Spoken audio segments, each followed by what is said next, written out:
साथियों का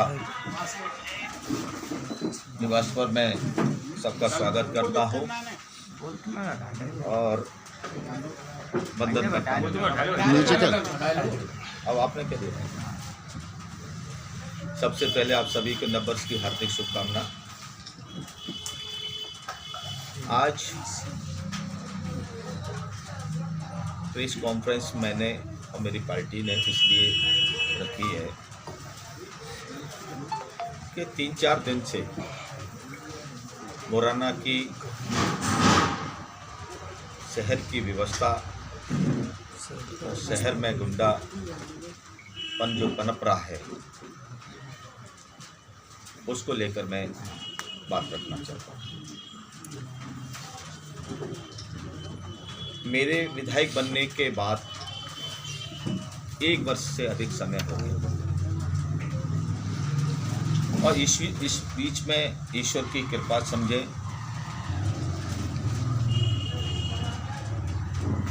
कोई भी बड़ी घटना शहर में नहीं। और अभी हाल ही में दनादन लगातार ये 2 घटना हुई, बड़ा एक चिंता की विषय। जब राजनीति करवट बदलती है तब तक कुछ न कुछ अपराधी तत्व उसमें हावी हो जाता है। आपने देखा होगा अब तो कई मंत्री आगे मुरैना में।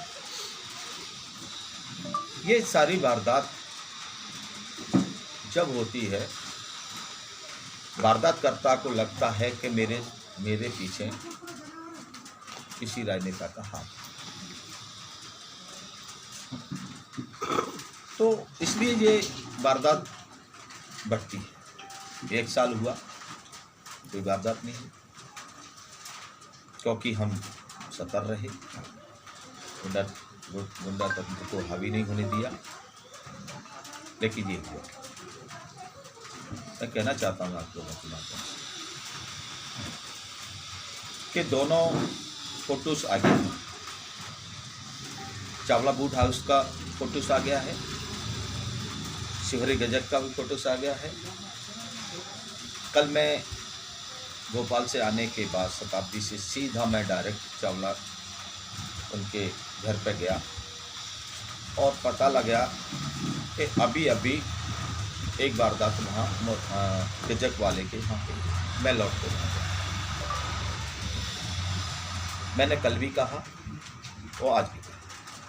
मैं कल दोनों थाना प्रभारियों से मैंने चर्चा की, स्टेशन रोड थाना प्रभारी और सिटी कोतवाली थाना प्रभारी। उनसे कहा अब किस लिए घटे, जब आपके पास दोनों फोटेज हैं आप ढूंढिए, आप अपना तंत्र लगाइए, और नहीं है तो आप प्रेस कॉन्फ्रेंस करके मीडिया के सामने भी दोनों फोटो रखें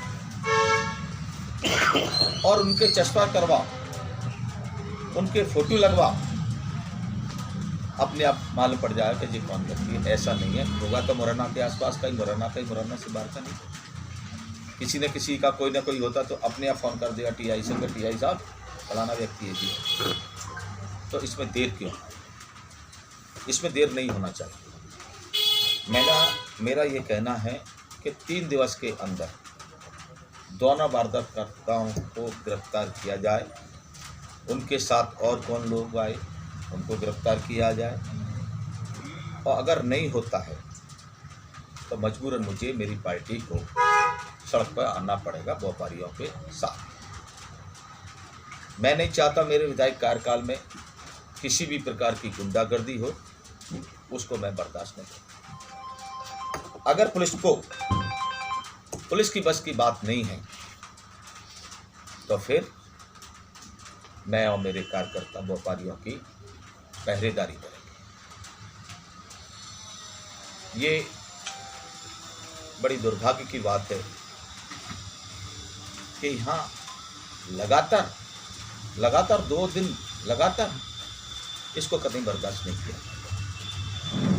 क्योंकि मुरैना शहर की अमन शांति, मुरैना शहर के व्यापारियों की आम नागरिकों की, हर जनप्रतिनिधि का अधिकार होता है और हर जनप्रतिनिधि कर्तव्य दायित्व होता है कि इसको बनाए रखें। चाहे वो सांसद हो, चाहे वो विधायक हो, चाहे अध्यक्ष हो, चाहे पार्षद हो, कोई भी हो। हम चाहते हैं हमारा शहर अमन शांति में रहे, हमारे शहर के व्यापारी किसी भी प्रकार से किसी दबाव में न रहें, और जिस प्रकार से एक वर्ष शांति प्रिय ढंग से उनका निकला, उस प्रकार से मैं चाहता हूं कि ऐसा निकले। और गुंडा किसी भी जाति का हो, बदमाश किसी भी वर्ग का हो, उसके खिलाफ पुलिस को सख्त से सख्त एक्शन लेना चाहिए। ये मैं आप लोगों के माध्यम से बताना चाहता हूँ।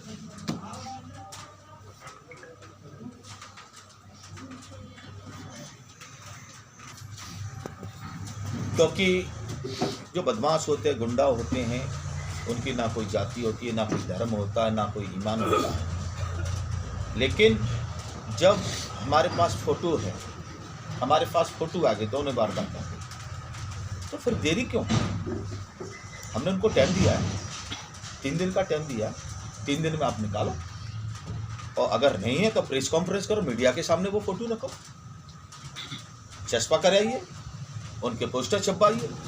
कैसे नहीं निकल के आएगा? ये तो छोटी सी बात है, और जहाँ कोई सुराग नहीं मिलता है वहाँ पुलिस निकाल लेती है। तो पुलिस को मैंने, दोनों थाना प्रभारियों को मैंने बोला है कि इसको आप करिए 3 दिन के अंदर। अगर नहीं कर सकते तो फिर मजबूरन हमें तो सड़क पर उतरना पड़ेगा। सुरक्षा भी देंगे और अच्छा भी करेंगे तो करिए। पुलिस के आला अधिकारियों का क्या कहना है? पुलिस के आला अधिकारियों को दोनों टीआई ने मुझे सूचित किया है कि हम 3 दिन नहीं होने देंगे। आज एसपी साहब का फ़ोन आया तो एसपी साहब ने ही मुझसे कहा है कि नहीं, हम बिल्कुल इनको निकाल के देंगे, हम आपसे वादा कर, ठीक है, हम बिल्कुल 3 दिन तक का इंतजार करेंगे, निकाल के देना चाहिए। हम यही जनता चाहती है, सब लोग यही चाहते हैं। क्योंकि ये क्या है कि ये यहीं नहीं रुका तो अपराधियों की हौसले बुलंद होते चले। आप बताइए, कल बता रहे मैं गजक वाले उनसे बोले कि गजक मांगिए और बस उसके बाद तू मैं गाली दे के और पट से नहीं गाड़ी करे चला के कूद चुके, इसी में लग जाए तो क्या होगा? तो ये कतई बर्दाश्त नहीं किया जाएगा, ये हमारा कहना है। हृदय स्थल है यहाँ पुलिस की 24 घंटा बीट के लोग खड़े रहते हैं और इस तरह की घटनाएं हो रही है। मुरैना की पुलिस क्या कर रही है? सुरक्षा की व्यवस्था उन पर है तो वो कर क्या रही है, ये भी एक प्रश्न चिन्ह है। और पुलिस का काम ऐसा नहीं हो कि निर्दोष लोगों को फंसाकर, अगर ये लोग नहीं मिलते तो निर्दोष लोगों को आरोपी बनाकर थानों में ही डालता है। ये भी आपके माध्यम से हम पुलिस प्रशासन को कहना चाहते हैं कि कोई निर्दोष लोग नहीं फंसे इसमें। एक अपराधी है वही दूसरा ये है, उनके जो सीसी कैमरे हैं आप देख लीजिए, सारे सरकारी सीसी कैमरे बंद हैं। क्या के लिए लगाए हैं? चौराहे पे सीसी कैमरे हैं, मेन बाजार में सीसी कैमरे हैं, तो वो बंद किस लिए रखें? उसको चालू करना चाहिए। सीसी अभी भाजपा पार्टी है अपनी फैसला जिसमें उन्होंने ये आरोप लगाया है नेताजी ने कि मुरैना के विधायक के संरक्षण में ये अपराध हो रहे हैं। इस बारे में आप क्या कहेंगे? देखिए, इस बात का मैं कोई जवाब नहीं देना चाहता। मैंने कहा 1 साल तक कुछ हुआ क्या? ना होने दूंगा। जहाँ तक कानून व्यवस्था की अपन बात कर रहे हैं, जोरा में 20-20, 25-25 लाख की चोरी, 2 चोरियां है। महुआ में कल एक ने गोली मार के एक आदमी को घायल कर दिया। सारे जिले की कानून व्यवस्था बिगड़ी हुई है और आप सजग विधायक हैं और कांग्रेस के जिम्मेदार पर्सन हैं, तो आप इस बात पर फोकस क्यों नहीं कर रहे हैं कि जिले की कानून व्यवस्था क्यों बिगड़ रही है और क्या कारण है इसका? देखिए, निश्चित तौर पर जो आज हमारी जो प्रेस कॉन्फ्रेंस है वो कानून व्यवस्था पे है, क्योंकि हमारा जो ये है, जैसे जो हमने जो समय दिया है, इसके बाद हमारे कांग्रेस पार्टी के लोगों ने जोरा में थाने का घेराव भी किया, जोरा में उन्होंने प्रदर्शन भी किया और पुलिस को उनसे कहा कि हमें इसका निकाल के जोरा में 2-3 घटना हुई है चोरी की। तो निश्चित तौर पर कानून व्यवस्था गड़बड़ है, तभी तो हो रही है। उसी को लेके तो हमारी प्रेस कॉन्फ्रेंस कि कानून व्यवस्था ठीक की जाए। 5 से 6 दिन पहले बाल निकेतन रोड पर भी एक घर में घुस करके जो ठगेली जी के यहाँ से CCTV फुटेज में उस घर में भी फुटेज क्लियर हुआ है। हाँ वही तो, जब सीसी फुटेज में चेहरा क्लियर आ रहा है तो फिर कार्रवाई क्यों नहीं हो रही है? यही तो एक चिंता की बात है। आखिर ऐसा कौन सा दबाव है उनके ऊपर कि चोरों को नहीं पकड़ पा रही, बदमाशों को नहीं पकड़ पा रही, गुंडों को नहीं पकड़ पा रही पुलिस? ऐसा क्या है? अभी व्यापारी बनने गए थे CSP से जी, तो उन्होंने अपना फोन लगा के बात कराई। उन्होंने फोन पे ये कहा था हमारी कुछ मजबूरियाँ हैं। ऐसी कौन सी मजबूरी है? कौन सी मजबूरियाँ पुलिस की? कौन सी मजबूरियाँ हैं? कौन सा दबाव है, उसको उजागर करें। पूरी वही हो सकती है। देखिए है ना, देखो मजबूरी तो ये है कि अगर कोई मैं कह रहा हूँ, वही तो मजबूरी तो ये है कि कहीं कोई राजनीतिक संरक्षण सत्ताधारी होगा तो बच्चे वालों से तो वो डरने से रहे। अगर तबादले का डर है तो सत्ता वालों से ही तो है, और किससे? सत्ताधारी पार्टियों निलंबित का डर है तो सत्ता वालों से ही तो है, और किससे है? जहाँ से जाने का डर सत्ता वालों से ही तो, और किससे हो सकती है? मीडिया के माध्यम से और प्रशासन को चेता सकती है। बिल्कुल बिल्कुल दूसरी बात कि ये थाने का ऐसा सुनने में आता है कि थाने भी ठेकों पे चल रहे हैं। ऐसा क्या कारण है कि ये अफवाह उड़ रही है थाने ठेकों पे चल रहे हैं? अब ये तो मुझे नहीं मालूम ठेके पे चल रहे हैं कि किस पर चल रहे हैं थाने, ये तो मुझे पता नहीं है, ये तो मुझे नहीं पता है।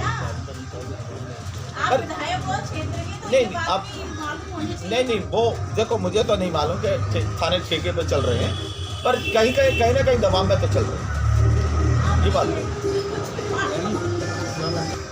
तो हम खुद और मेरी पार्टी के लोग व्यापारियों की सड़क पर घूमकर रक्षा करेंगे और सुरक्षा करेंगे। पूरे रात में जगह के सारे लोग कांग्रेसी रोडों पे उतरेंगे और अपने रात में कोई नहीं आता, दिन में रात में सब सो जाते हैं। रात है, आप चलिए एक बार में हर थाने के सामने, क्या यहाँ से पूरा यही भरेंगे उसका जो घाटा है मध्य प्रदेश सरकार का? क्या ये अपनी जेब भर रहे हैं, क्या मध्य प्रदेश सरकार को भर रहे हैं? ये मोटरसाइकिल वाली बात तो बिल्कुल कोई भी जाते चला जाए, आप चले जाए, आप में से कोई चले, रोको तमाम बातें। हाँ, एक बात का मैं उनकी समर्थन करता हूँ, हेलमेट होना जरूरी, और कागज देंगे, ये दो चीज़ देंगे, और नहीं है उसको रसीद कार्ड है तो कल से टोपी लगा के आएगा हेलमेट हमारी जैसे। मैं आप बोलता हूँ, इस व्यवस्था का जो जिम्मेदारी है सरकार को देखना चाहिए कि क्या चल रहा है, मुरैना में क्या स्थिति है इस समय। इनको मालूम नहीं, उनके तंत्र नहीं, उनकी खूबियाँ नहीं, उनके मंत्री नहीं, उनके विधायक सांसद नहीं है, विधायक नहीं है, कौन नहीं है। वो आप तो एक साथ 2 से 3 4 मंत्री और भेज दिए आपके नाम, सब कुछ उसको कौन देखेगा? रैलियाँ निकली हैं और कुछ लोग मंत्री दर्जा प्राप्त करके आए, तब से हम लोगों का अपराधी घरों में से निकल के आए। देखो कोरोना की गाइडलाइन तो उनने खो दी है, 3 मंत्री बन जा रहे हैं। तोमत वाले की एसपी साहब ने पुलिस विभाग में भी एसपी साहब ने ट्रांसफर किए थे। एक लंबी सूची निकाली थी, वो सभी के सभी वापस हो गए, और वो जितने भी आप ट्रांसफर किए थे ना, अव्यवस्था फैलाने वाले यात्रा वही है। पीआई के इर्द गिर्द घूमने वाले लोग थे, उनके ट्रांसफर हुए थे, वो सब वापस कर दिए। ऐसा क्यों? नहीं देखो, ये ट्रांसफ़र की प्रक्रिया, इसका तबादला की प्रक्रिया जो कप्तान को है, और कप्तान ने अगर ये ट्रांसफ़र किया है कोई सिस्टम के तहत, तो फिर वापस क्यों किया? और वापस किया तो ट्रांसफ़र क्यों किया? कप्तान तो ढूंढे ही नहीं मिलता शहर में। अब देखो, आप लोग देख लो क्या हो रहा है, क्या नहीं हो रहा। नहीं, आप क्या देख रहे हैं? ये तो सबको पता है। ये तो देखा, ये आपकी पार्टी को तो मुद्दा उठाना पड़ेगा, आपकी पार्टी। हम और क्या बैठे हैं, और तो इनके व्यापारियों के साथ मिलकर बाजार बंद करेंगे, सड़क पर उतरेंगे, धरना करेंगे, प्रदर्शन करेंगे।